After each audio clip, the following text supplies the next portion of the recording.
नमस्कार। आज मी सांगणार आहे तुम्हाला वालाच्या उसऱ्याची कोरडे घालून भाजी।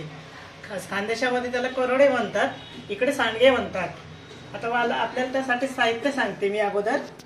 वालाच्या उसऱ्या घेतलेत मी 1 वाटी, शेंगदाणे छोटी 1 वाटी आणि मिरच्या घेतल्या 7 ते 8, लसूण घेतलाय 5-6 पाकळ्या आणि आल्याचा छोटासा तुकडा।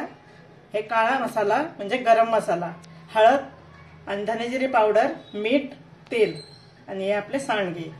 आता तुम्हाला सांगते वालाच्या उसऱ्या कशा तयार करायच्या।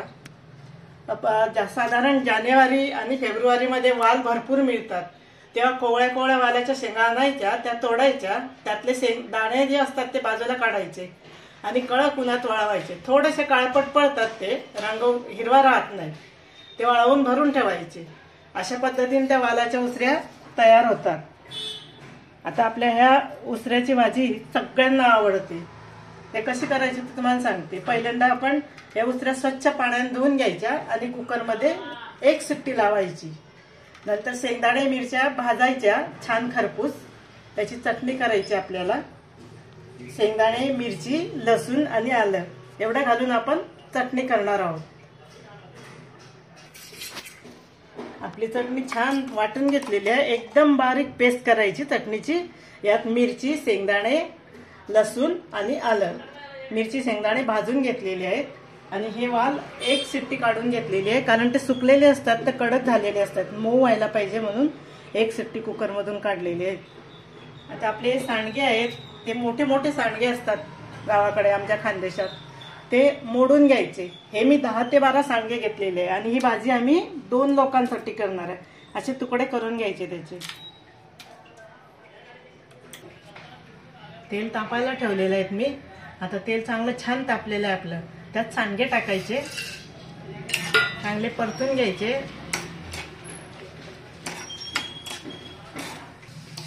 आपल्या सांडग्यांचा रंग बदललेला आहे, थोडे परतून झाले, जास्त परतायचे नाही।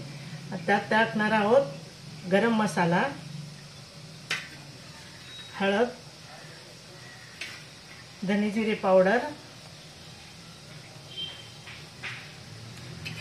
थोडं हलवून घ्यायचं आणि मग आपण आपला वाटलेला मसाला टाकणार आहोत।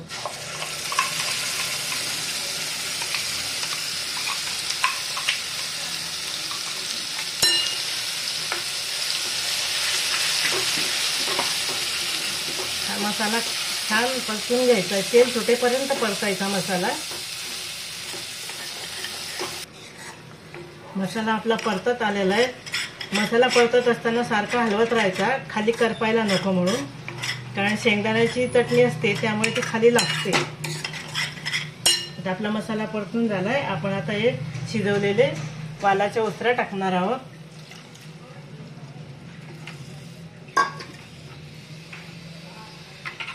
ही भाजी जास्त पातळ करत नाही, थोडी घट्टसरच असते।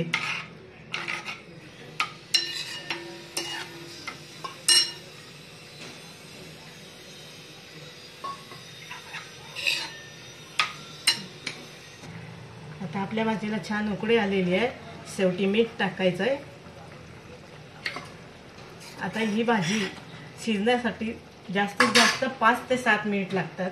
भाजी शिजलेली आहे आणि साधारण या पद्धती एवढी पातळ करायची।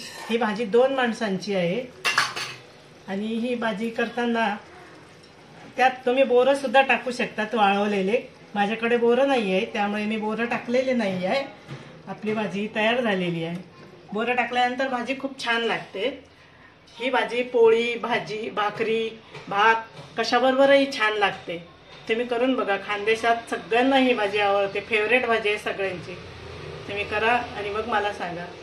धन्यवाद।